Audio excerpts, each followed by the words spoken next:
ದೆಹಲಿಯಲ್ಲಿನ ಪರಿಸ್ಥಿತಿ ಈಗ ಬೆಂಗಳೂರಿನಲ್ಲೂ ಕೂಡ ಎದುರಾಗ್ತಾ ಇದೆಯಾ ಅನ್ನೋ ಪ್ರಶ್ನೆ ಈಗ ಎದುರಾಗ್ತಾ ಇದೆ. ಪ್ರಮುಖ ನಗರಗಳಲ್ಲಿ ಕಳಪೆ ವಾಯು ಗುಣಮಟ್ಟದಿಂದಾಗಿ ಬೆಂಗಳೂರಿನಲ್ಲಿ ತೀವ್ರವಾಗಿ ಉಸಿರಾಟದ ಗಾಳಿ ಹದಗೆಟ್ಟು ಹೋಗಿದೆ. ಬೆಂಗಳೂರಿನಲ್ಲಿ ತೀವ್ರವಾಗಿ ಉಸಿರಾಟದ ಗಾಳಿ ಹದಗೆಟ್ಟು ಹೋಗಿದೆ. ಸಂಚಾರ ದಟ್ಟಣೆ, ಧೂಳು ಹೆಚ್ಚಾಗಿ ಗಾಳಿ ಕಲುಷಿತವಾಗ್ತಾ ಇದೆ.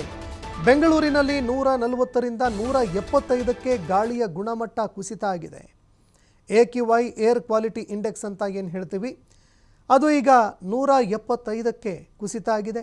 ಹೀಗಾಗಿ ಮಕ್ಕಳು, ವೃದ್ಧರಿಗೆ ಮಾಸ್ಕ್ ಧರಿಸೋದಕ್ಕೆ ವೈದ್ಯರು ಸಲಹೆ ಕೊಡ್ತಾ ಇದ್ದಾರೆ. ಪ್ರಮುಖ ನಗರಗಳಲ್ಲಿ ಕಳಪೆ ವಾಯು ಗುಣಮಟ್ಟ ದಾಖಲಾಗಿದೆ.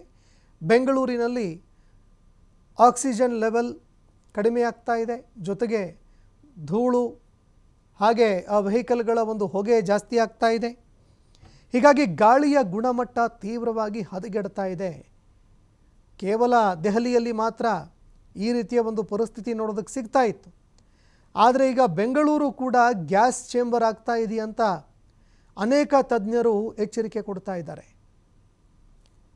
ಹೀಗಾಗಿ ಆದಷ್ಟು ಈ ಒಂದು ಗಾಳಿಯ ಗುಣಮಟ್ಟ ಏನು ಕುಸಿತ ಆಗ್ತಾ ಇದೆ ಅದನ್ನು ಹತೋಟಿಗೆ ತರೋದಕ್ಕೆ ರಾಜ್ಯ ಸರ್ಕಾರ ಕೂಡ ಮುಂದಾಗಬೇಕು.